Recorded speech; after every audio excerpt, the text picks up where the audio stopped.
Hello and welcome on an episode number 56 of the Wise Guys podcast. I am John Tortorella with my co-host Brennan Capizzello and Justin Ray. And today we have much to discuss recapping week 13 in the NFL season.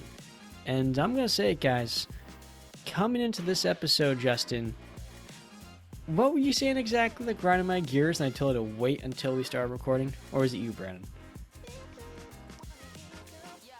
Now I gotta remember. Oh yeah, wait, what was it again? Between the time I was trying to figure out how to go live. Oh, I know exactly what you're talking about. I just don't remember what we were talking We were talking about Deion Sanders. Before that, though, what was before that? Aaron Judge. Justin, how we feeling about Aaron Judge? Not optimistic. What's going on? What's the issue here? Everybody seems to be leaving their teams, man. It doesn't make me feel good. I asked you guys pre-show, what would you guys do in that situation? Would you guys want to stay with your homegrown team or go to your hometown team that you grew up rooting for as a kid?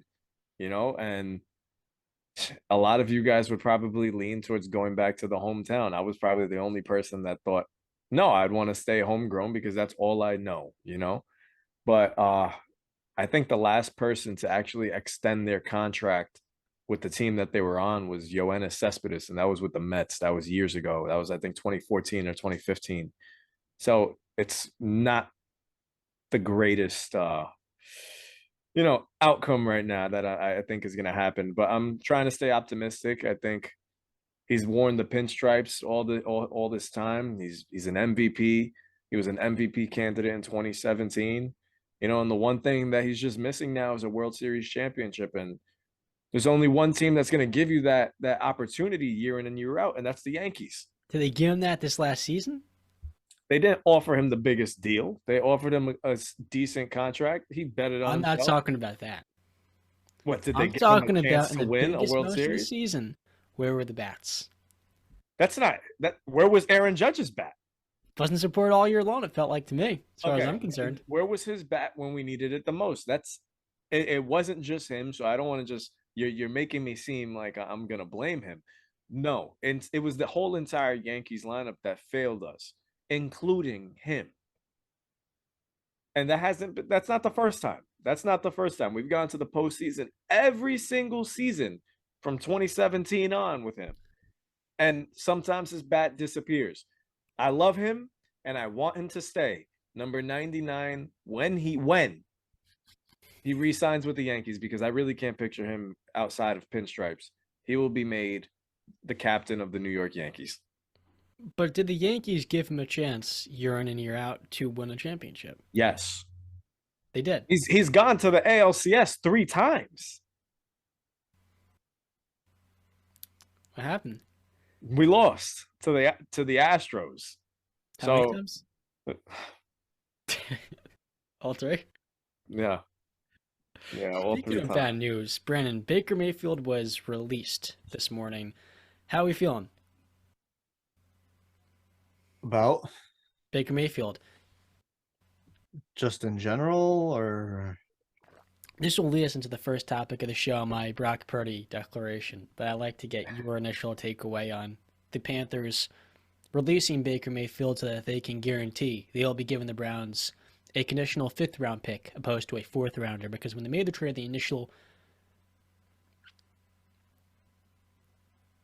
decision was the Panthers, if he played 70% of the snaps, would be giving up their 4th-round pick. Now they won't be giving up such a high selection. So, again, what exactly are you asking me? Like, how I feel about him being released, or The state of Baker Mayfield at the moment. How do you feel about your boy? I think he's in not a favorable spot, obviously, right? As a former number 1 overall pick. But I think an opportunity just opened up. Whether that team jumps on, Baker Mayfield is yet to be seen. I think it would be in their favor to do so, because I think Baker Mayfield is, and what I'm alluding to is, I believe Baker Mayfield is a better quarterback than Brock Purdy. So I think bringing him in, letting him sit behind Purdy for maybe a week, maybe 2 weeks to learn the system, and then go with Baker. I'll be honest with you, Brandon. I think that game Brock Purdy just played is better than any game Baker Mayfield has played dating back to last season. So talking about the first segment of the show, the 49ers somewhat blew out the Dolphins on Sunday afternoon. What was supposed to be the best game of the week turned out to be a very upsetting display for Jimmy Garoppolo, who had, similar to Trey Lance in week 2, a gruesome ankle/foot injury that'll end his 2022 season. It's heartbreaking for Jimmy, a warrior, a great teammate, a great leader, and honestly, Brandon, a winning quarterback, one that has put the 49ers in a position to win in what has been the last 3-4 years at the highest levels. So now Mr. Irrelevant comes in, a product out of Iowa State, a 4-year starter, and against the Dolphins, look, fellas, for the former Mr. Irrelevant, Brock Purdy looked pretty good, and he made history on Sunday, becoming the first quarterback to throw a touchdown pass as Mr. Irrelevant. And maybe I'm sniffing the funny stuff here, because the 49ers' next 5 games are against Tom Brady and the Buccaneers, the Seattle Seahawks, the Washington Commanders, the Las Vegas Raiders, and the Arizona Cardinals. So for a quarterback with no NFL experience coming to this game, that is a pretty tough slate of defenses. Washington, Seattle, not really as much, but Tampa Bay, surely. So for you two guys, is San Francisco's season over? Or do they still have a chance so long as the rest of this group is rolling? I want to take this. I want to take this moment right now to point out something that Brandon Capizzello got me pissed off about earlier. He tweeted out that the 49ers season was done on Sunday after the Jimmy G injury, which I thought was a bit too soon for him to say that. I thought it was just too soon. I think you were just in the moment and you saw the injury and you just assumed the worst. And then today you added, you just to make that tweet even worse, you go, if Baker Mayfield goes to the 49ers, they can do the damn thing. I'm sorry, but if I'm the 49ers, to be honest with you, I'm staying away from Baker Mayfield, probably completely. And if they do go for him to be Brock Purdy's backup, I'd rather roll with the guy that has been with me all season, who is learning the offense, who has sat behind Jimmy, has been seeing how everything works, than to go with a guy who wet the bed in Carolina, and then you're going to bring him in, and now he has to learn this whole new playbook. I'm sorry, I'm going to roll with the rookie. I don't care if he's Mr. Irrelevant. You know what? I'm not going to be doom and gloom about the 49ers, and I'm going to straight up say this. I really do think that they could still go and win out the rest of the way, even with a rookie quarterback. Why? Because the offense is so talented. The kid doesn't need to do any heavy lifting. I'd say one thing that you guys should be optimistic about, especially from Brock Purdy, is Kyle Shanahan let the guy throw 37 times. 37 times, and that's his first game. They beat a playoff team. The guy, he beat the blitz. He was good in the red zone. He threaded the needle. He did not look bad. I'd say, yeah, for a rookie, he needs to learn how to read through his progressions a little bit better. But for the most part, those skill positions in Ayuk, Debo, CMC, George Kittle, if you let them do the heavy lifting, you take what the defense gives you. Isn't that what the San Francisco offense is all about? How about that San Francisco defense? That defense, probably the best defense in football right now. They're rolling, absolutely rolling. So he's in the perfect position to succeed. And while you name those teams, Tampa Bay, we're watching the game right now, still struggling. That's going to be a defense that Tom Brady and that offense is going to struggle with. You said the Commanders, they're not lighting the world on fire. Okay, they're not scoring at will. Taylor Heineke's not going to throw 300 yards a game. You're not going to be in a shootout. You're good. The schedule they have ahead of them is very winnable, even with a rookie in play. I trust Kyle Shanahan, and I think Brock Purdy will do just a fine job. I can't say he's gonna, be the next Tom Brady or anything. No, but can he be serviceable? Can he be enough to win some games? Yes. So, and there's where your argument is kind of a little faulty when it comes to saying stay away from Baker, because you say in one breath stay away from Baker, go with the 7th round kid, but in the other breath you say this offense is designed for quarterbacks not to do heavy lifting, not to do a lot. It's all about really handing the ball off, play action, or basically 5-yard routes is what you're throwing. You're so basically what you're saying is Baker can't do that. I'm sorry, but I don't trust Baker right now. How can you? What do you mean? How can you? I mean, do you want to look at the context surrounding it, or you just want to look at straight Okay. Baker? You love to show us the context. And while I've never disagreed with you that his last season in Cleveland, No, I'm talking about current in Carolina. I'm not bringing up Cleveland. I'm talking that context. In Carolina, he didn't play well, Brandon. But that's what I'm saying. Do you want to talk about the context surrounding the situation around him? His decision making was poor. Did he have a good offensive coordinator? Did he have a good head coach? This isn't about Baker. Brandon. Okay, that's what I'm saying. So you guys trust Kyle. Exactly. The words out of your mouth was going to be Kyle Shanahan. So you're basically saying you don't trust Kyle Shanahan to be able to get the best out of Baker Mayfield when he's shown he can get the best out of all of his Brandon, you pointed out a quote earlier that Bill Belichick had said when in regards to like Matt Patricia and the offense that we're too deep into the season to make like drastic decisions. I don't know the exact quote.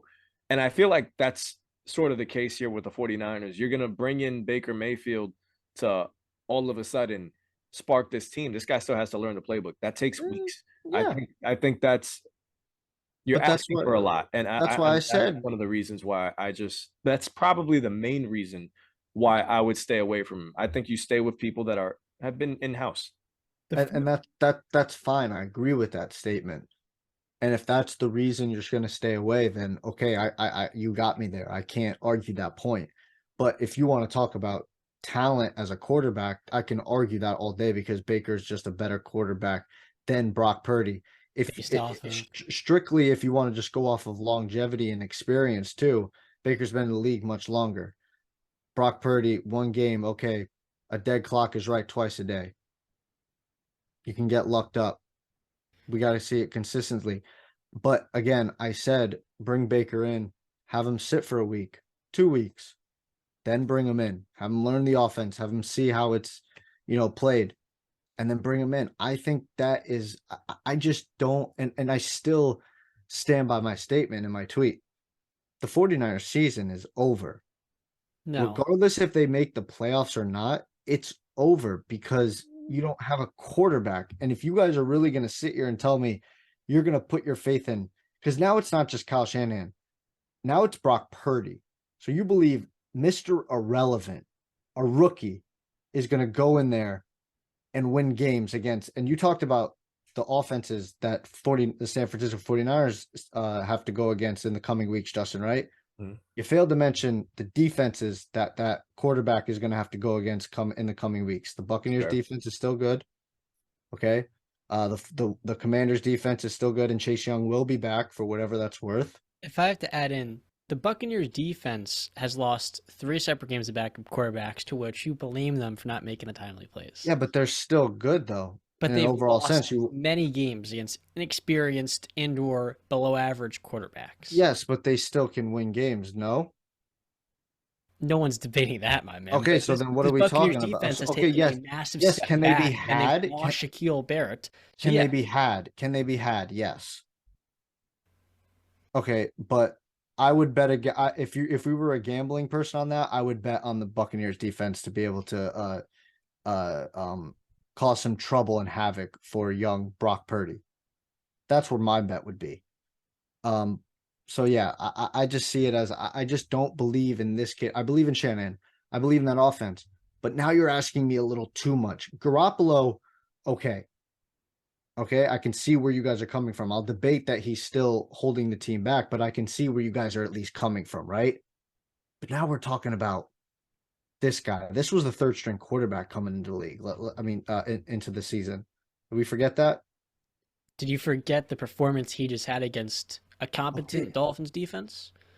That I defense watched played that like rookie garbage quarterback yesterday, play. John. Well, they have playmakers all over. Christian And so did Wilkins, the Bucks, but you were just talking Mullins, crap even about them. But Howard. again, go ahead. Well, the Buccaneers defense is also severely banged up, as you would know. No Antoine Winfield, like I talked about before, Shaquille Barrett, and maybe most Yes. importantly, the Buccaneers lack that X factor that won them a Super Bowl. Now, going over to the 49ers front, Justin, I feel like you hit almost the nail on the head. The Dolphins sent heat against a young, inexperienced signal caller. And Brock Purdy showed poise. He took the shots. And you know what he did? He delivered the ball with anticipation. And while Jimmy Garoppolo this year has missed reads in the red zone, he made the simple play, both the Kaliszewski and the Christian McCaffrey. When you look at this 49ers offense, it is complicated. It takes time for a quarterback to fully get into it. And given we're in week 14 of the NFL season, we're actually a week into December.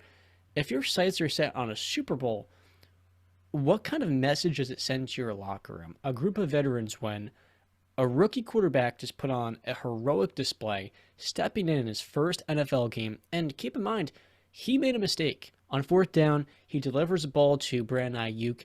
And if he had just waited a tad second longer, he looks straight ahead, right across the plane, is Christian McCaffrey with nothing but grass if he hits him with a simple check down. He missed that read. He also had pressure on his face. How do you respond to throwing a poorly placed interception? Next drive, beautiful ball to George Kittle. Getting rocked. I felt like with Brock Purdy coming out of Iowa State, he was better than the 7th round draft pick. He was a really good college player. He was a 4-year starter. And now in the NFL, we're seeing him step in and make big time plays. And for this Niners offense, they're not going to open up the full 90 yards to him like any rookie quarterback. But when you look at the talent and you stack it up to the past quarterbacks in San Francisco, look, without Jimmy Garoppolo, the 49ers are 9-29 under Kyle Shanahan. Nick Mullins, CJ Beathard, Trey Lance, Brian Hoyer, your guy's boy, 0-6 back in the 2018 season. But there's a difference between this 49ers team and the 2019 49ers, and it's the weapons.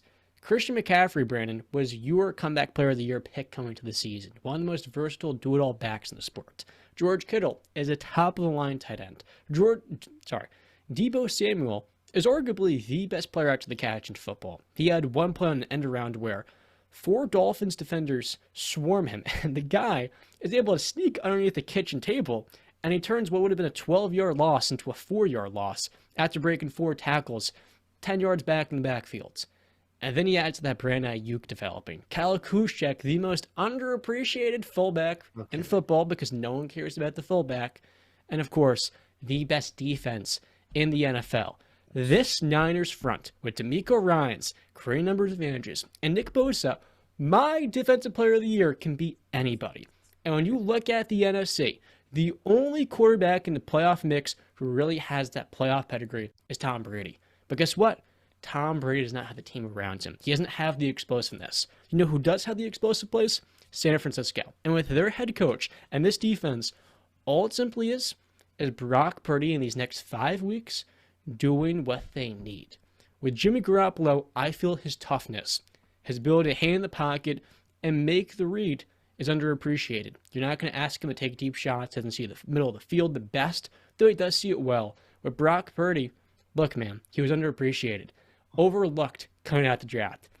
The fact of the matter is, what are you on, my man? Oh my God. It's just, oh my God, is better with Brock Purdy than bringing in some veteran who is on waivers for a reason. He's not that good. He's not a leader. And most of all, he's dysfunctional just like the Panthers. Yeah, he's dysfunctional. I don't know where this dysfunctional we talked before about came from, but longevity and consistently doing it year in, year out. Baker Mayfield, Brandon, was a flash in the pan.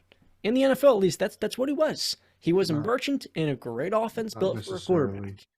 And now we're at a point with Baker where, hey, look, if he stayed in Cleveland, just like Jacoby Brissett, who next year is going to have an opportunity to play in a place like New York as a starter, he would have been in the position he would have been in would have been much more favorable. How do you not request a trade? Stop lying. Like, But Stop now, lying you know, and you look changing at the this narrative. 49ers team and you're trying to create some fake reality that will never exist. And that's a real contender giving Baker Mayfield an opportunity. Because guess what? This is December football. This is the time of the year where you double down on your team and you're not going to make Hey, that. fine.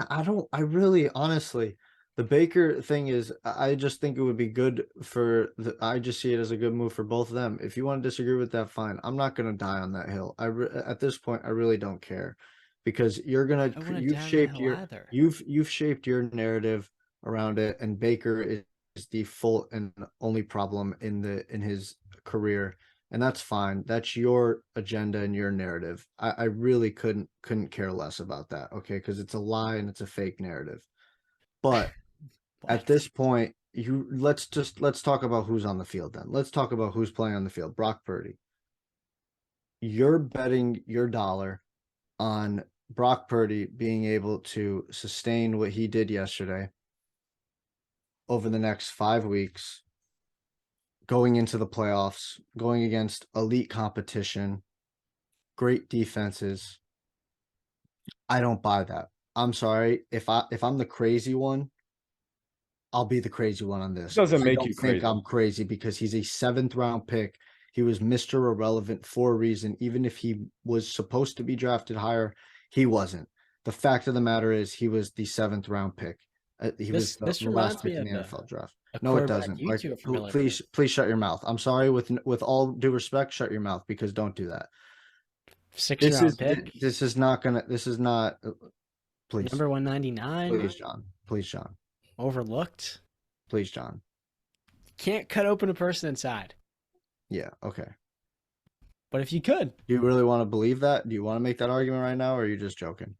I It's watched a Brock bad joke. Purdy. It's a bad joke. I'm not joking. I watched Brock Purdy You and said are. to myself, So you really he think that can- he can be the next Tom Brady then? I'm just saying it reminds me of a quarterback that was overlooked and came into a team in his second season. And look, with Drew Bledsoe, the Patriots were in position because they'd been to the Super Bowl twice with him. And look, Brady came in and he wasn't the best quarterback in the NFL. He was far from it. But his first season as a starter, what happened, Brandon? He won a Super Bowl. Now, there's no Jimmy Garoppolo to spell him in the NFC Championship game the way Bledsoe did back when Brady got hurt against my Steelers. Why are we letting this talk But right now? here's the thing. Why are We've seen please before stop. Please in the stop. NFL a Please pathway stop. where, get this, an elite head coach, an elite offense, and an elite defense was able to carry an inexperienced, overlooked, and frankly unknown prospect. And that prospect, in turn, B-Cap, while he wasn't great, he only threw for 190 yards in his de facto rookie season, was more than enough to galvanize the team that came together in the wake of an absolute tragic injury. In each of these two cases, Drew Bledsoe and Jimmy Garoppolo, the NFL loves them. They win games. So are you bet? So you're betting on Brock Purdy to win. So are the San Francisco 49ers the favorites to win the Super Bowl this year? No, not at all. Okay. Has their Super Bowl chances diminished at all, John? Sure, they have. Okay. How much have they diminished? I say they probably dropped from 6% to 3%. Wait, 6-7%. What are those numbers? With Like a Jimmy 60 Garoppolo, Yeah. I'd say the 49ers Super Bowl odds were, say, 6%.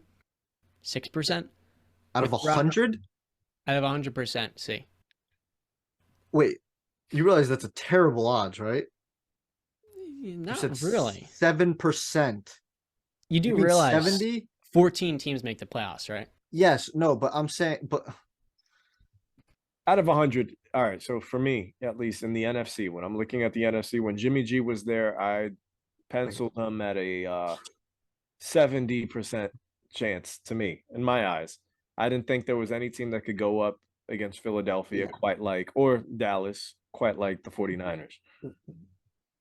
What? What am I? no, are we really gonna let? He said 7%. Am I an idiot? He's gauging it amongst like the entire Okay, playoff, but, how like, they come would on, even nobody put it does on that. like. John, when Cincinnati, somebody asks you that Buffalo. question, Well, he's comparing nobody, to AFC. If you okay, look at yeah, it but NFC, nobody's. When somebody asks you that question, nobody says 7% out of a freaking 100. They say, "Oh, I got him it's 50-50, 60%, 70% Okay, chance. I'll spare you then. So with Jimmy Garoppolo, Spare the math. I'm I not felt smart. like the 49ers had a 45, 50%, 50% odds they make the NFC Championship game. NFC. Toss up. Maybe even better, honestly, with how much this defense has been rolling. D'Amico Ryans is going to be one hell of a head coach, I think. So maybe 60% for those Niners. Now with Brock Purdy, I'd say the chance of them getting the NFC Championship game is probably 30%. And BCAP, like you've seen guys like Taylor Heineke almost best Tom Brady in that But they Buccaneers team. didn't. But that's where I'm Yeah, going. but there are some cases where it does happen. It right? has. So We've we're not. seen day 3 Listen, Hicks win Super Bowls I'm- back to rookie season. yeah, I'm not this arguing that it can happen. I'm just saying I'm coming from the field where I don't believe it's going to the happen. likelihood. Yeah. You're saying Yes, that's where I'm all at. That's fair. See, right now I'm Is sitting the at NFC just locked shut, or is it wide open right now, fellas? I see a 40% chance. In them I'll answer getting that it. question. I'll answer that. It's wide open because the 49ers, I believed, in the NFL world, were looked at as the Super Bowl favorites, how they were rolling with Jimmy Garoppolo. I truly believe that. I believe a lot of people were thinking how Justin was thinking, is that they were being like the 49ers are the favorites to win to go to the championship out of the NFC. I think now that Jimmy's gone, I think the NFL world looks at it. The window just opened Yeah. wide open. Now the field's open. I mean, Tom Brady and Dallas, they're chomping at they're saying, well, this is open now. Because like nobody wanted to go to freaking San Francisco and play that defense. Yeah, no, with those offensive weapons. I'd I say just- with the injury, it knocks the 49ers down considerably in the Yeah. sense where I have the Eagles probably 1, Dallas 2, maybe Minnesota 3, and then 49ers 4. And I then mean, they're going to play. rest. I mean, Tampa's not playing that well this week. And again, just there's this week. Yeah. Okay. There's context behind that, though. They don't usually play well against the New Orleans Saints. I mean, do we forget that? I think this time last year, the New Orleans Saints shut the Tampa Bay Buccaneers out. They beat them 9-0 last year. This time last year, their head coach was Sean Payton. Okay. Are but you were we the are one we that done with the believed in 49ers? Ben's Because we could talk Bucks. I mean, This Bucks we don't need to team, talk Bucks. We I've can missed because they're most of the playing right now. game, Go but into the second topic that we were talking about. What was it? let me just I mean, double but state. then again, we didn't mention that your boy Tua played like considerably ass, and I'm gonna Brock restate that Purdy one more time. outplayed Double him. state. I'm gonna But- restate. With Brock Purdy, the 49ers can go to the Super Bowl, and with him, they will win a playoff game this year. They're gonna win their division, and beyond that, when they get a favorable first-round matchup, you're gonna see this defense is gonna win them playoff games, and I believe Brock Purdy was a good, legitimate quarterback prospect, a little bit like Bailey Zappi, but he was overlooked. And now look at what he did against that Dolphins defense. And his first NFL game, he impressed me. Now I'm saying to myself, he can lead this team because they're coming together now. And look, if Debo goes down, if George Kittle goes down, my opinion changes drastically.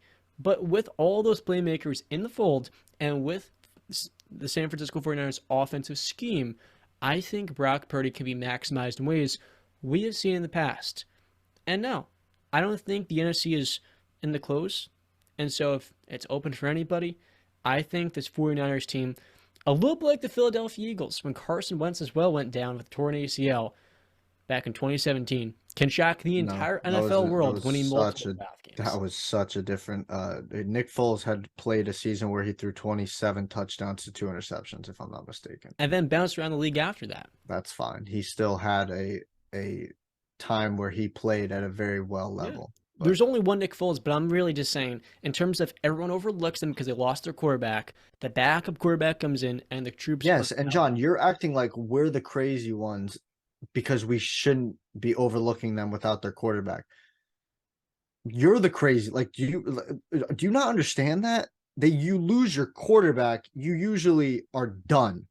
Like if Patrick Mahomes went down right now, you would be saying, oh, Chad Henne's got a real good shot, man. You've done this before. When you talk about the 49ers, the top 3 things are the best defense in the NFL, great coaching, great weapons, one of the best left tackles in football. Okay, so if Trent Jalen Williams Hurts did this goes good down, last John, year. if Jalen Hurts goes down, you believe in their backup quarterback? Or not even actually. I like Jalen Hurts Gardner goes Minshew down. a lot. So John, sorry. No, sorry. Because it's not the backup. Jalen goes down. Gardner goes down. You believe in the third string quarterback. Same situation. Same exactly my point. We can move on to the second topic now. I'm pretty sure their third string is Nick Mullins. We can okay, and you're gonna believe. Yeah, let's move on before you No, say it's Ian even more Buck. stupid. It's what I'm getting at here is I want to You're see more of Brock Purdy before I declare they can. no, you're not. You're backtracking. But But let's move on. with what I saw, he can lead them to a playoff win because he's not Instantly really. flip flopped. I, Literally within a second, you flipped your. Let's move on, please. he's not being tasked with saving the Niners season. It's this team continuing to build off what they've got. And you've called Jimmy Garoppolo a replaceable injury-prone quarterback. Now they've got a young rookie that looked really good in his debut, and who knows where it goes from here. I get it. I understand. The team We they can move beat on, on please. Sunday, the Miami Yes. Dolphins, didn't have their best display. Now, it's important to note, while they were going up against the NFL's best defense, Jalen Waddle was in and out of lineup, and they're missing both their starting tackles. Tua Tagovailoa did not have his best game at all. He had one pick to Tyreek Hill, which was a terribly delivered ball. And on the heels of me saying I trust Tua Tagovailoa over Josh Allen, he disappointed me on Sunday. With all that being said, Brandon, you are the renowned Patriot fan here. You said that the Miami Dolphins were going to miss the playoffs a few weeks ago. Now you look at this AFC East, and the fact that we've gotten to this point where all four teams are still at 500 or higher, to me, this doesn't make any sense. But for the Dolphins, they're 8-4, they're second in division, 5-1 at home this year. Have they been exposed? Has Tua Tagovailoa's flaws been displayed on the biggest stage, or ultimately was this just a product of the Dolphins' toughest matchup yet? Yes. Nope. Exposed. Like we all said it was going to happen. When he ran into a defense, like when he was beating up on those defenses that are not very good when you look up the lineup of the defenses that they've played. Not very good. Not good, Justin. It really isn't. They're really not. Okay, now you got smacked around and got to face the team that's going to smack you in the mouth and be physical with you. And we saw what happened. And he got injured at the end of the game. Now, it looks like he's good to go and he's going to be playing next week. But again, the injury bug reared its head out here like, oh, remember, it's still here. And I hate bringing that up. I really do. I don't like wishing injury upon anybody because that sucks for anybody that you have to go through that and all the things that go into that. But it's a fact. And we have to kind of acknowledge it at points. That's why I brought up the Jimmy G when I said you kind of have to have an insurance policy for your insurance policy with Trey Lance and Jimmy G. Tua, I mean, it's just, listen, he had a terrible day. He was missing throws high and low. Mm-hmm. All right. Now, yeah, you can point to tackles being out, Jalen Waddle being in and out of the lineup.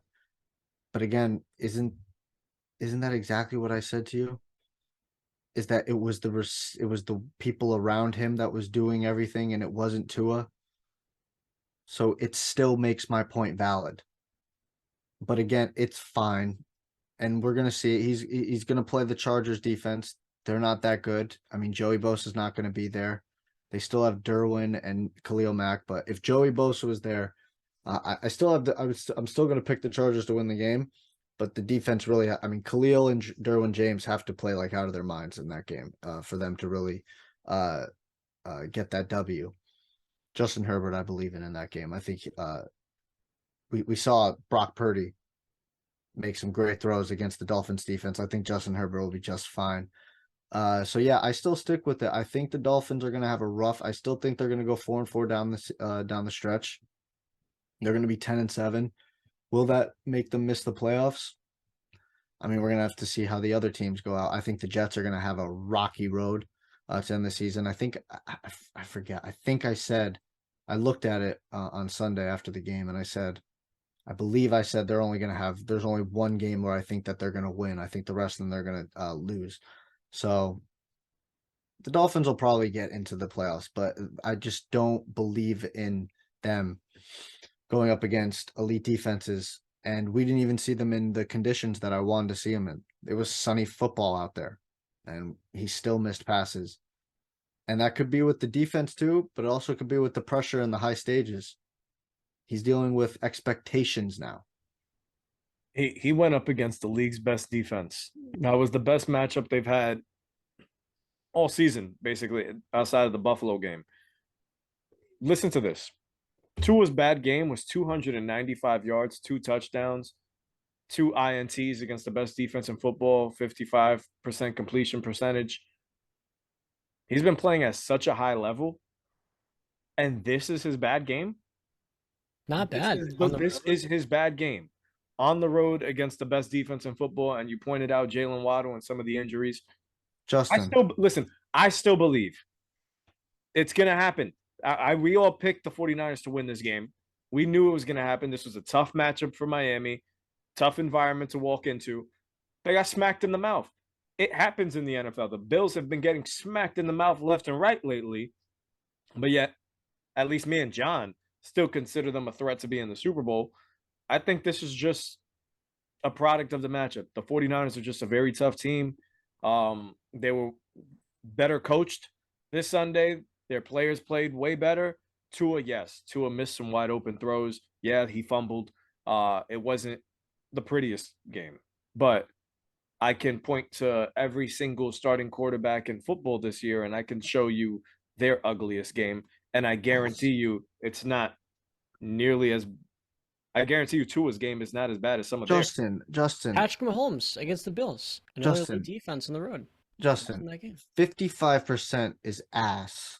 I know that, but I'm saying 3 turnovers compared to the level that he's been playing on. But if we're calling this his bad game, then I'm just looking at it like, okay, it's not a good game. Like, you're trying to make it out like he didn't turn the ball over. He turned the ball over 3 times. I said that. I pointed out the 2 INTs. I said the fumble. That's what I'm saying. He's played at a high level prior to this game. This was against the league's best defense. It was a rough one. I'll own that. But this is what we're saying, though, and this is what I've tried and been saying, is that we wanted to see this matchup to see where he really is, and he showed us. So basically, it's that quote. He showed me who I thought he was. I don't think we've really seen. That's a little bit weird to me. 50. I don't think we have. Brandon. Okay. So, did Tua play well on Sunday versus the Dolphins? You mean versus the Niners? Did Tua play well on Sunday versus the 49ers? No. Was this his worst game of the season? Yes. Yes, most likely. But doesn't that say a lot about San Francisco's defense? How much they're swarming to it. You're missing the Given point. all the injuries on their front. Point. Look, that's what I'm saying. I want like you guys were calling him elite. You were sorry, not Justin. You were calling him a top 10 quarterback. You were putting your faith in him over Josh Allen. So that's what I'm saying, though. I wanted to see him against it. If you're a great player like John is saying, I want you to go out there and produce against a great defense. You should be able to. Has he not produced this year in a defense that has 3 defenses that are all top 5? At least top 10. Tua Tagovailoa. The Patriots defense, elite. Week 1, stop it. Week 1, stop it. And the Bills defense, yes. He hasn't played them since week 2 or week 3. I was in Miami. But he also won both of those 2 games. And he didn't play against the Jets, no. But he did play against this Dolphins team, I'm not saying that Tua is going to carry them to the Super Bowl, but I am saying if everything goes right, if Gabe Jackson and Teron Armstead are both healthy, and Jalen Waddle and Tyreek Hill are on the outside, Tua gives them an opportunity to go to the Super Bowl. They're a dark horse, and you can say they're a team with a puncher's chance because if 1 or 2 of those factors are out the mix, then yeah, the Dolphins are a flawed football team. And I'll admit that. Right there. If that's the case, then Tua Tagovailoa should never be mentioned near top 10. If everything has to go right, John, if everything has to go right for you, you're a system quarterback. You should be able to elevate if things around you are not playing or you don't have the talent around you at that level. Here's the difference. Tua has maximized his position. His talent maximized. The offense maximized. The most high-powered offense outside Kansas City and Cincinnati. And that's the thing. He's not on the level of Joe Burrow. Joe Burrow is a top 3 quarterback in my opinion. But Tua this year, the difference has been you put him in the good situation, opposed to the years where a poor offensive line and defensive-minded head coach, and he has given the Dolphins the best offense they have had in a long, long time. And then we take it one step further. Has he put them in a position to win big games with dubs against Buffalo? Hell yeah. And when we look at some of his games this year against the Detroit Lions, which has had one of their defenses in football in recent weeks, yeah, he's had some great performances. And so, yeah, I'll be honest with you. That game for the 49ers was not good. That's also a testament to how good of a matchup that is on San Francisco's front and how elite a defense that is. I don't think you're realizing that defense this year has yielded 16 points per game. And they're fully healthy. I actually have a fun stat too. Go ahead. Emmanuel Acho posted this one. Oh, Here's a fully comprehensive list of quarterbacks to pass for 250 plus yards and 2 touchdowns against the 49ers defense this season. Patrick Mahomes and Tua. That's it. That's the list. Okay, but then social media analyst says finest. Around that yards, I don't really care. 55% completion percentage is ass. 3 turnovers is terrible, and 19 QBR is terrible. Again, I'm realizing everything you guys are saying. I'm literally making the argument. I cannot make this any simpler. I am saying because the 49ers defense is so great and you were hyping him up to be a top 10 quarterback, if you're great, then the expectation is you should be able to overcome stuff and beat a great defense. That's a fact. It didn't happen. You want to make the excuse for him? He didn't have his tackles. Jalen Waddle was in and out. Tyreek Hill had a baller game. He fed him. Nine of his 18 completions were to Tyreek Hill. 146 of his 295 yards were to Tyreek Hill. Again, and we can move on. Tua can't have a bad game. Is that what you're saying? Because Patrick Mahomes this year lost to the Bills. Nobody said that. You're zooming in on the micro of one singular performance. But the reality is, this is not an important performance. Tua will not play a defense as good as San Francisco.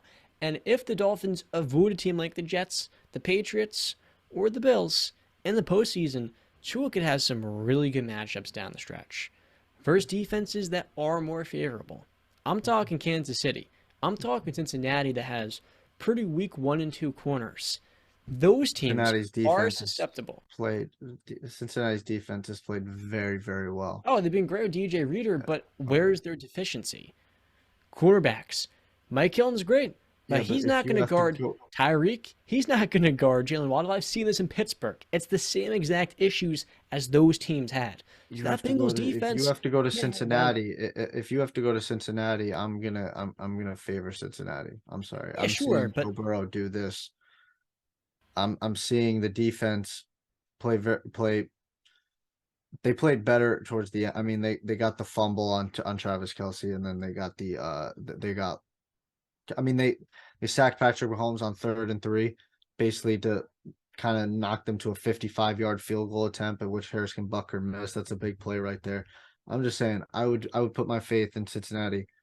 They're looking like I think they're going to win the division. I think that I just think Lamar Jackson needs division. But we can move on to the next game because I think you guys are where you guys are at with Tua Tagovailoa, and I'm where I'm at with Tua Tagovailoa, and we will see how this season progresses and where everything falls into place. And either I'm going to be right or you guys are going to be right. Well, this is a big stretch for him now. Chargers, Bills, two playoff teams basically. Then you end with the Packers, who have been playing much better football. New England divisional game, and then the Jets divisional game. Yep. So this will be a big stretch for him. Talking about big games, I wouldn't have thought I've been saying this, but it seems like the Kansas City Chiefs fellas have a kryptonite, and that is Joe Burrow and the Cincinnati Bengals. Joe Shiesty. Steelers fan, I'll be honest with you guys. I watched Joe Burrow play, and I don't take joy in saying this, but for each quarterback in the NFL, right? Mahomes has the creativity, Rodgers, the arm talents, and also the decision making. Josh Allen and Justin Herbert, the physical tools. Joe Burrow's elite trait is his processing and his pocket presence. Given Cincinnati's offensive line I don't know why he's laughing, is so susceptible, particularly on the edge. Every single week I watch Burrow and his ability to buy himself extra time, and his ability to move, scan the field, and then make the quick, accurate reads. His accuracy is great. I don't know why he's laughing at me. I don't know why it's so crazy to say either. Joe Burrow's pocket presence This is is as good as any quarterback I've this seen. is It great. reminds me. This is phenomenal. It reminds Wait, me no, of finish your Brady sentence. Yep, go and ahead. Tom Brady, Yeah, where he's just maximized everything he does so well.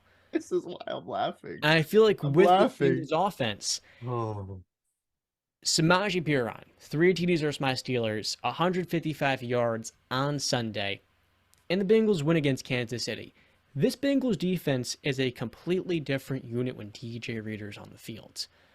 But it's very clear to me Joe Burrow has taken another step forward in his game. And we saw it when Jamar Chase was down with a hip injury. And now we're realizing when all three of those receivers are together and the running back is smacking people around, this Bengals offense is so deadly. I think the Bengals might be the team to beat in the AFC. so John, why I was laughing is because I knew what point you were leading up to, which was comparing him to Tom Brady, and we have this ongoing debate, and it's just great. At least you, so at least I know somewhere in that head of yours, there is a small part of your brain that understands how great a pocket passer can be, and but okay, at least there's some faith. There's some faith there. But yes, listen, the Cincinnati Bengals, Joe Burrow 3-0 against Patrick Mahomes. This game really did come down to two things to me. The Travis Kelce fumble, which led directly to a touchdown for the Cincinnati Bengals, which gave them, I believe, 27-24 lead. And it looked like the Chiefs were rolling, and they were possibly either going to get 3 or 6 on that drive. And then the sack on third down with Patrick Mahomes backing it up from a 51 to a 55-yard field goal, and Harrison Butker missing it. I think those three things, if you want to include the sack, really is what came down to this game. So yeah, the Cincinnati Bengals look like they have the Chiefs number. Crazy to say. I mean, you would think, John said, I mean, just, what did you say? You said get the belt out, right? Get the belt ready or whatever. What was he saying about Patrick Mahomes when he was hyping him? Mahomes is going to do it to you. You may as well just get ready for the belt, man. Get ready for the belt. Yeah, well, I guess when Joe Burrow comes to town, or he comes to Joe Burrow's town, you better get ready for the bigger belt. But again, I think the Chiefs are going to be perfectly fine. Let me say that first. They got a cakewalk, I think, to end the season. They got Denver twice. Denver might be able to cause problems because of that great defense, but I think the Chiefs will be able to figure it out. And even if it's a low-scoring game, I think they'll be able to figure it out, and I think they'll be able to sweep them. But for Cincinnati, I said it, I think, last week, they got a tough-ass road ahead of them to end the season. And they won their last 2 games. Was against the AFC South leader, John's team, the Titans. Loving him some Mike Vrabel. And then this week against the Kansas City Chiefs, who were the number 1 seed coming into this week. And guess who they did that without with? Won those games without. My bad. Joe Mixon, the Pro Bowl running back. He's probably going to be coming back next week, hopefully. I just think Cincy is rolling, and they got to end this season. I mean, I'm going to lay it out for you guys again. They got the Browns at home next week. Deshaun Watson, he didn't look that good, but as expected. That defense and special teams looked good, though. Then they travel to Tampa Bay. Then on Christmas Eve, they travel to New England. Then they play Buffalo at home on Monday night, and they finish the season in a divisional game against Baltimore at home. Tough schedule. I think the Cincinnati Bengals and Joe Burrow are built for this, and this is why I've been saying Joe Burrow is a better quarterback than Josh Allen. Okay, I'm not going to entertain the Josh Allen debate because I don't understand why he's just getting shots fired at him when he's not even involved in the conversation. So I'm sorry, Josh Allen, from my friend Brandon. But Yeah, no, I'm with you guys on how hot the Cincinnati Bengals are, man. This is a team that when they're rolling, they're probably the scariest offense in football. Jamar Chase, when he's on the field, is probably a top 3 wide receiver. Man, and you pointed out Joe Mixon, but I'll even point out that Samaje Perine is just doing his thing at running back. Is a position where you can, if you're running hard, some running styles really just could rejuvenate an offense or just really light that spark for you guys. And I think Samaje Perine does that for the Cincinnati Bengals. He plays hard, he runs tough. The stiff arms that guy tosses out there, man, geez, they're violent. You almost got to charge that guy with something. But the Cincinnati Bengals right now are probably the scariest team in the AFC. I don't think anybody wants to run into them in the playoffs. I think Kansas City or Buffalo is praying that one or the other does their dirty work for them and knocks them out because they don't want to do it. Nobody wants that. But I'm going to stand by what I said in the beginning of the season, what I've said in the middle of the season. I still believe the Ravens will find a way to win this division. I know they aren't playing spectacular. I know that they've played in so many close games that they should have lost, and they've played in close games that they should have won and ended up losing. I think with Lamar being hurt, this is an opportunity for Cincinnati to really seize. But I think ultimately Lamar's going to be fine, and that last game of the season is going to decide this division. Buffalo and then and Baltimore to end the season. That's a tough one. I thought going with the Steelers-Browns Week 18 showdown right there. Lamar Jackson week to week with a knee sprain. Fortunately, it's not season-ending. Joe Mixon still has not cleared concussion protocols. Look, I know Mixon had his day versus the Carolina Panthers, but honestly, I don't think there is much a gap between him and Samaje Perine. They're both fine running backs, and Perine right now, what a filthy game he had. He's been playing very well as of late. And just adding on to the Josh Allen slander, it's funny, we talk so much trash about him on the show, and yet currently, when you look at the AFC standings, in spite of all the Bills' injuries on the defensive end, they're the number 1 seed. The Chiefs are the number 2. The Ravens are the number 3 at 8-4, first in the AFC North, and my Tennessee Titans at 7-5 will hold strong in the AFC South. The 5th seed currently are those Cincinnati Bengals. When you talk about this Ravens team, they have the Steelers this upcoming week. If TJ Watt looks closer to that player he was before the injury, which he has in the last couple of weeks, that can be a loss very easily at Heinz Field. Also got to say, a year ago today, I was at Heinz Field, and I watched a Steeler team that was heavy underdogs versus the Ravens. Not at home, but no one really expected them to beat what was initially number 1 seed at this time last year. And guess what? The Steelers beat them. So I feel like this upcoming week for the Steelers is a great opportunity to kind of ruin the Ravens season the way they did a year ago. Then after that for Baltimore, they got the Browns, the Falcons, the Steelers again, and then the Bengals. I'm putting my money on that Week 18 showdown, Justin, going to Cincinnati. And just to add a little bit more to the Joe Burrow thing before, you can say he's better than Josh Allen, but that's pretty grand company. It's Mahomes, Rodgers, all these guys, they're so great, it's almost ridiculous to compare them because they're all... Rodgers this year hasn't been at that level. So great at what they do. I mean, the gap is probably not that big currently. Yeah, no, I think Justin, at this point, the only reason the Ravens really, I mean, if they had the road that the Bengals had, I wouldn't have that confidence in them because they've just been putrid for like 4 or 5 games where they've just blown leads. And that is not good. And that is not what champions are made of. And I really just don't think this team has. I mean, they have high aspirations. I just don't think they can reach them with how putrid they have been throughout the season. They really continuously show us who they are. And they are a team that, even with a lead, they cannot sustain it. How are they getting a lead? Who's Tyler Huntley going to be thrown to? Yeah. I don't even remember the last time Mark Andrews found the end zone. It's been a while.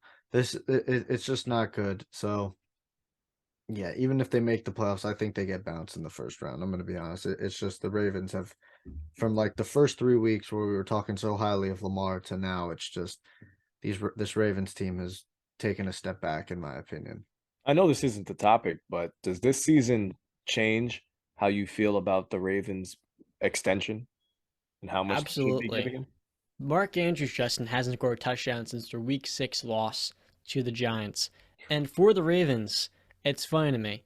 Yeah, you've drafted Rashad Bateman, but to me, it's quite clear for the offensive coordinator, their passing concepts feel elementary, which just adds insult to injury because in this offense, just like Buffalo, it's all reliant on that one superstar quarterback. And so if Lamar or Josh Allen doesn't play his best game, and the defense, as it often does, is choking leads to that secondary, can't contain the opposing quarterback, this very clearly is a team with Super Bowl aspirations that can't make it out the first round. And I'm starting to, the same way I was with Mike Tomlin to start this year, question how good of a coach John Harbaugh really is. Because if he was so good, I feel his offensive coordinator and Greg Roman would be doing a much better job with his team. Now, this year they do rank 9th defensively, which is a little bit surprising given how much they struggle in the fourth, but it does make sense. They found ways to kind of scrummage some tougher losses like they did this last week against the Broncos. 9 points given up.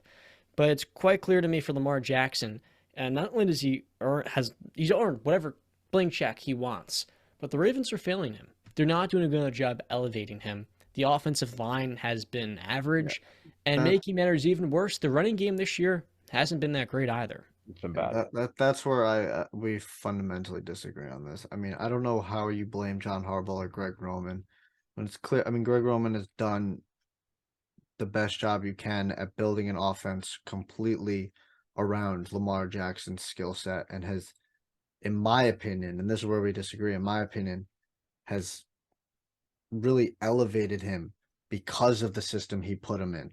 Yeah. It's not his fault that people don't want to come play for Lamar's style of football, receiving wise. It's not their fault, John. What can they do? And then when they go then you trade for a receiver. This isn't that hard of a concept. Receivers don't want to come to that. You're not getting an elite receiver for that. My guy.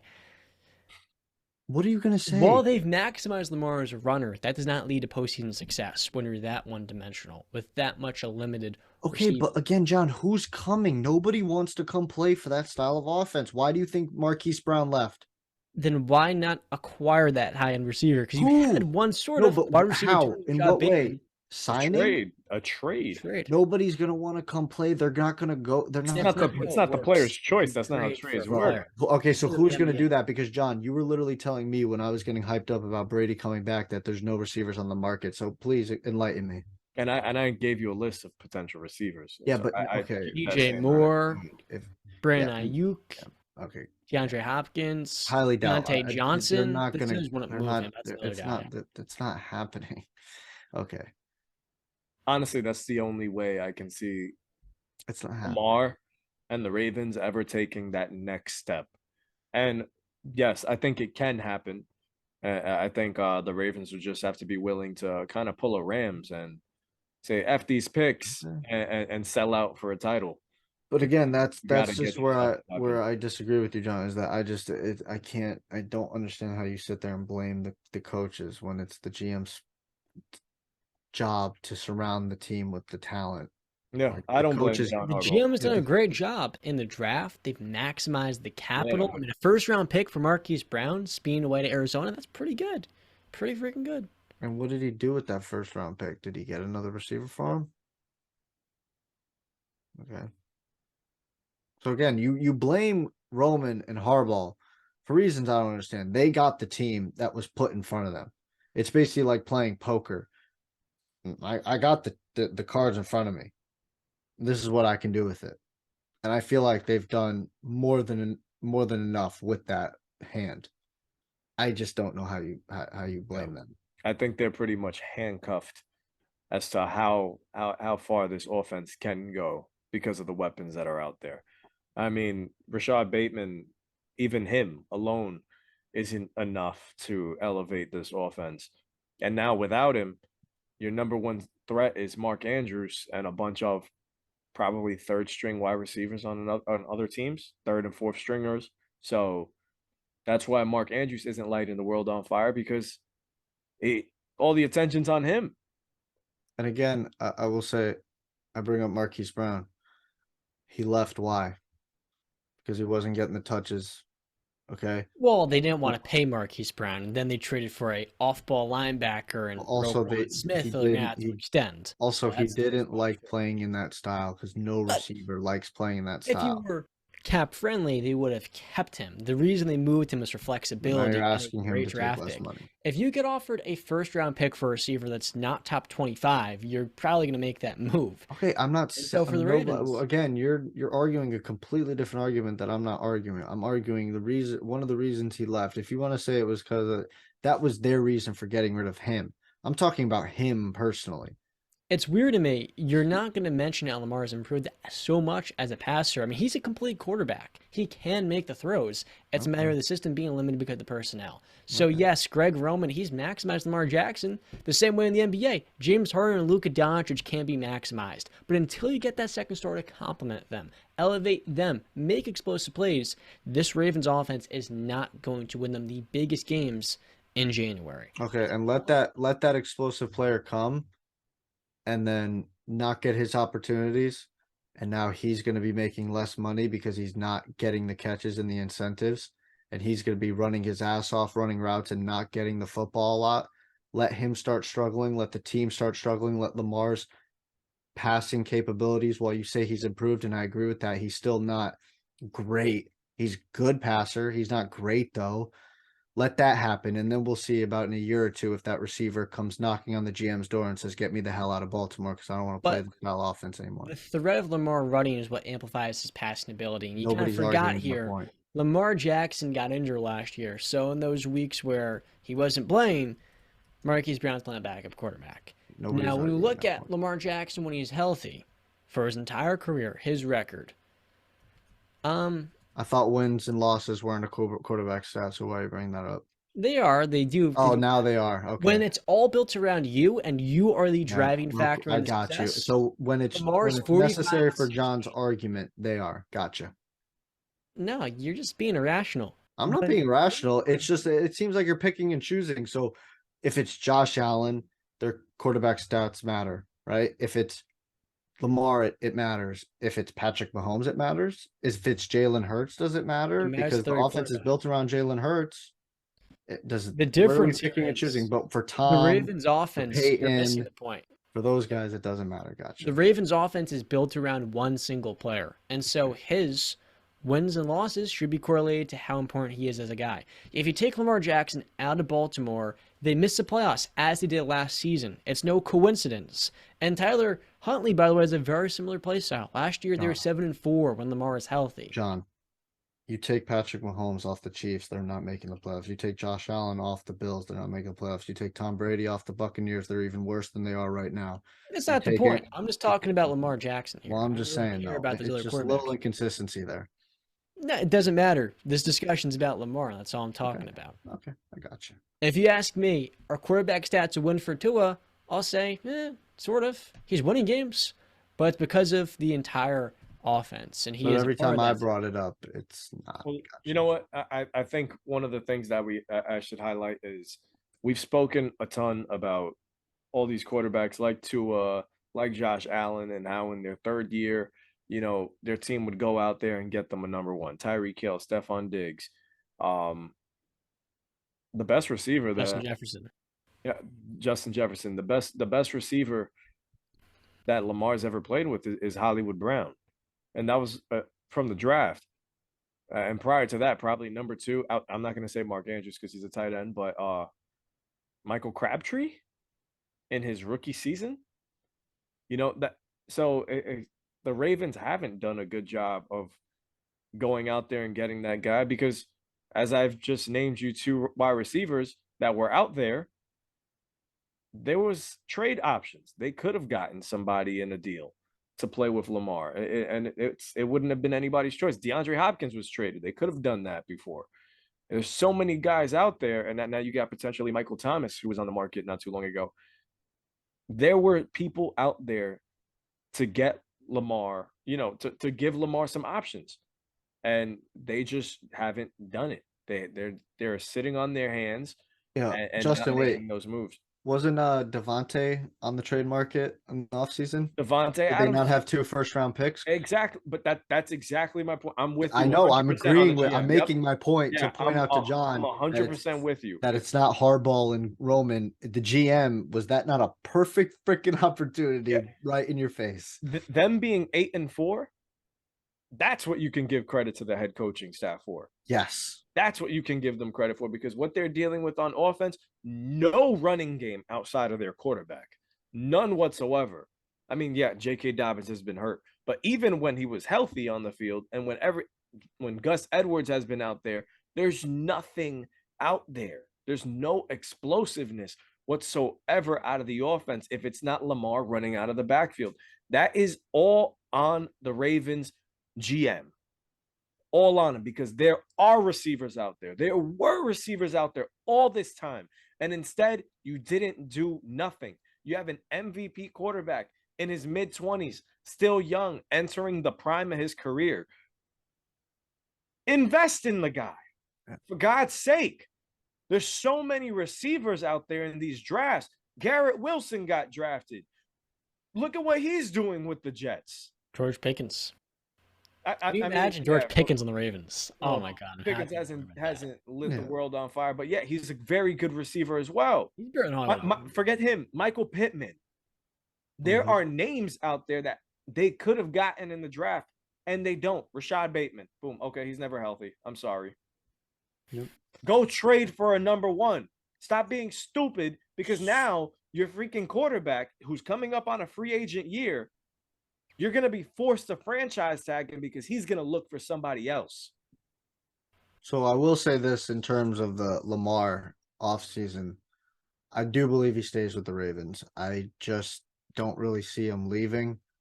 So yeah, whether that be franchise tag, whether that be the massive contract extension, I think he's staying in Baltimore. Now, John, I will give you this. If you want to blame Harbaugh, because you can't play Roman for the defense's collapses for those fourth quarter comebacks. I can for the passing concepts. If you want to there, yes, you can. I mean, but then again, you said who got them the lead.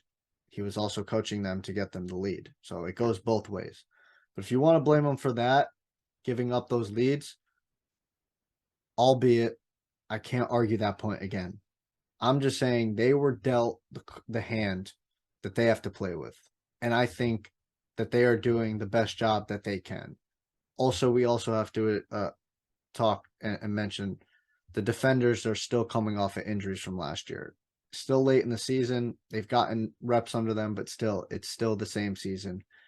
So that could be a case. I just, for me, I don't see Lamar going anywhere. I really don't. Want to flip to We're going to see how important he is when they lose the Steelers this coming weekend. Free Lamar is the new caption. Now, that's going to wrap up the football portion of the show, because Anthony Davis, fellas, in his last 9 games has averaged a cool 35 points, 35, 3 blocks, and over 13 rebounds. The Lakers in that stretch, if you want to extend it to a 10th game, are 8-2. They're starting to gain some momentum in a Western Conference that feels wide open. I mean, the Warriors right now are losing to the Pacers. My apologies. They have holes with their bench. The Nuggets have some cushions with their defense and their bench. The Western Conference does not have a top dog the way the Bucks and the Celtics have shown to be. And mind you, Anthony Davis dropped 44 points on Giannis. He's one of the best matchups for him. Cutting the half court offensively, it's a little bit tougher for Giannis given how versatile a defender Anthony Davis is. Now, guys, look. The biggest difference this year is, while Anthony Davis struggled earlier in the season with a back injury, he's been playing the most center of his time in LA. 99% of his minutes this year have been locked at the center position. And for LeBron, who of course has dealt with multiple injuries, which is not a surprise in his age 38 season, he's not going to recover the same way he did in 2015.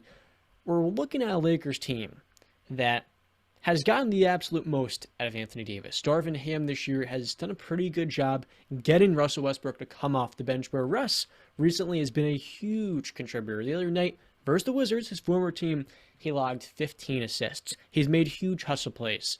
And while you always can expect those defensive lapses with Russ, he's going to lose sight of his guy off ball. He's going to take a certain shot where it's like, dude, if we're going to take a 2-for-1, we don't want above the break Russell Westbrook 3. We want him to swing to LeBron or Lonnie Walker and hope one of those two guys can slash to the rim. That's an infinitely better shot than Russell Westbrook shooting 17% or whatever it is on above the break 3-pointers. Now, also keep in mind, while he did have 6 turnovers in this last game versus the Wizards, generally speaking this year, he's brought some very good energy off the bench, and that matters almost more than anything else. For you two, there have been some rumors, one by Bill Simmons, and just pure speculation by an NBA fan, that for the Lakers, you have this Russell Westbrook $47 million expiring contract. That right there is the vehicle with the Chicago Bulls being 9-14, stuck in the middle of nowhere currently, kind of like where the Orlando Magic were 2 years ago at the trade deadline, to move for DeMar DeRozan, the player that the Lakers could have signed, but ultimately decided to trade for Russell Westbrook instead 16 months ago.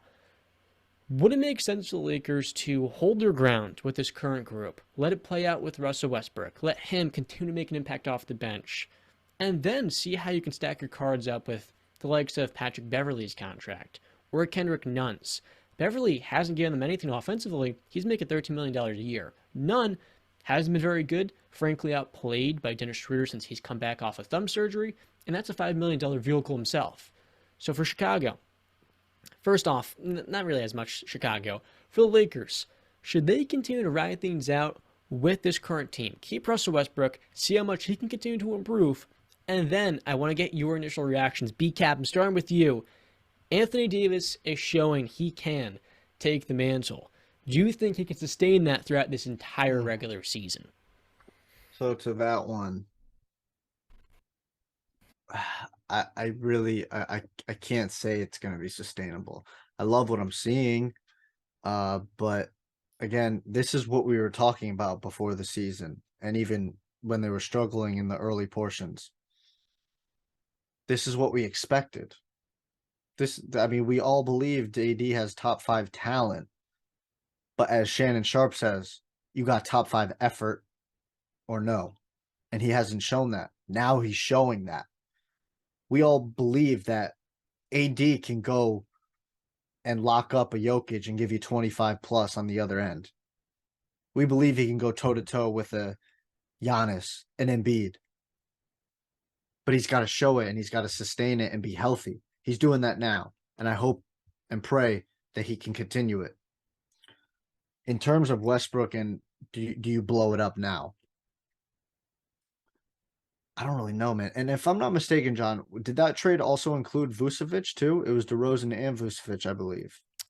It was a weird connection. You know how when the Clippers traded for Paul George, it was so they could sign Kawhi? So the Bulls traded 2 first-round picks, one in 2021, which became Franz Wagner, and one in 2023, both top 4 protected, plus Wendell Carter Jr. and Otto Porter.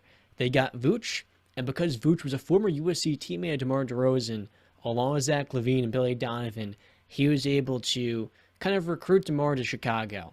In my opinion, DeMar is still going to sign there because I don't know how many other teams are offering DeMar 3 years, $85 million. But sort of an extension. But the crux of it is Vooch is on an expiring contract, and DeMar DeRozan, after the season, only has 1 year left in his deal. Mm-hmm.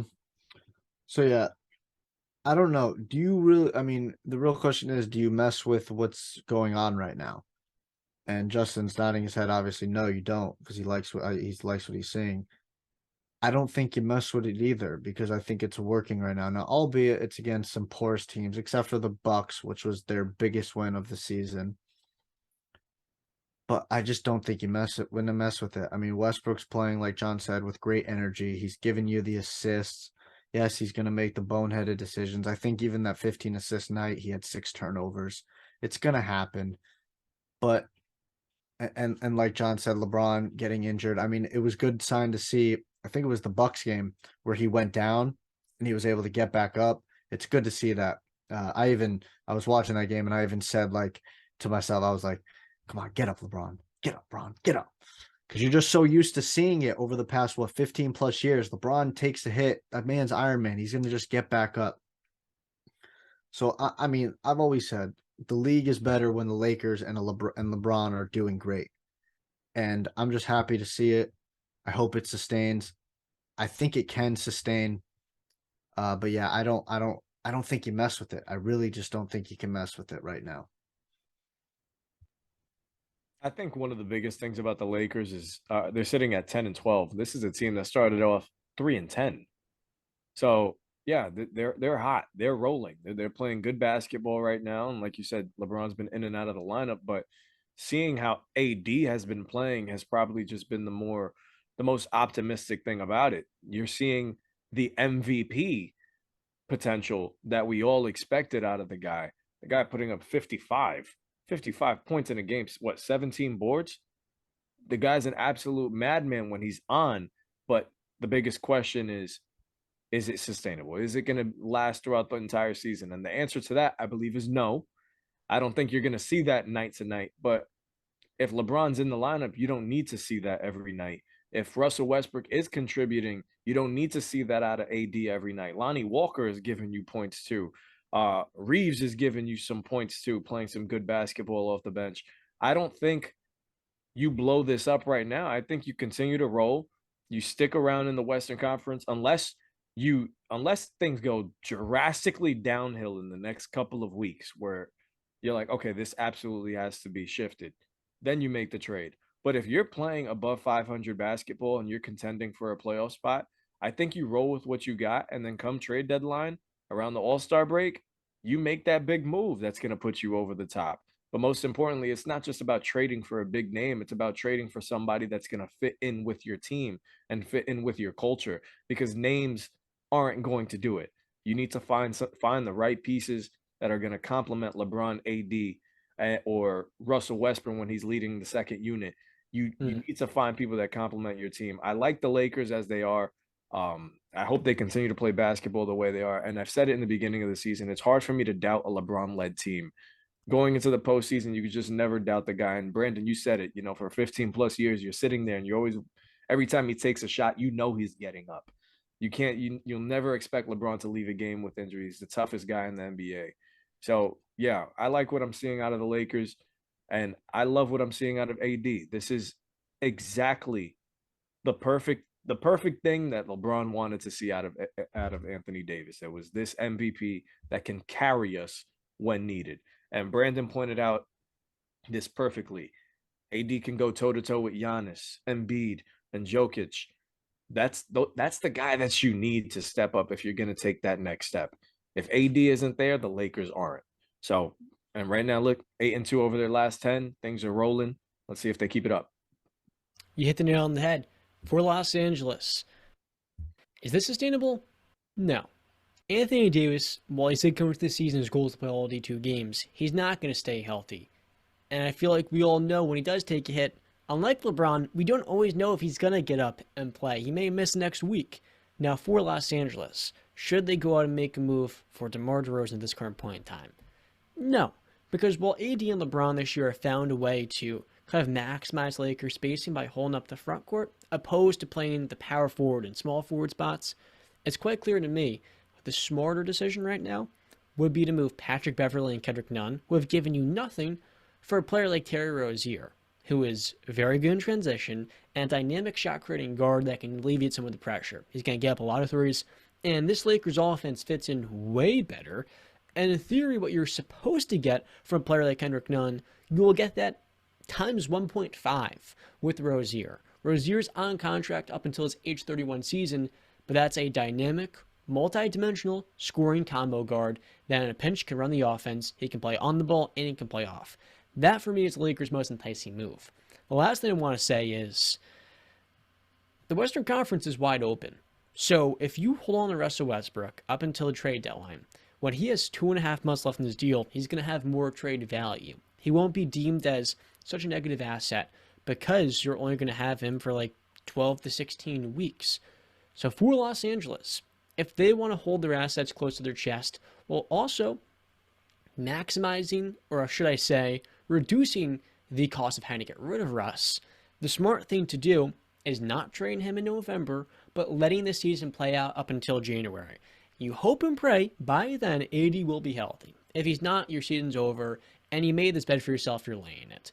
But The difference here is there is an outside world where AD is healthy, and he's playing at a top 10 level, and if that's the case, that's what opens up the door for a team like Chicago that's reevaluating their current standing in the Eastern Conference to say, you know what, we're actually kind of interested in taking offers for Zach LaVine too. If you're going to give us a bunch of first-round picks, he's kind of been dealing with these knee injuries, coming off an arthroscopic surgery, and that for the Lakers is where a door opens up.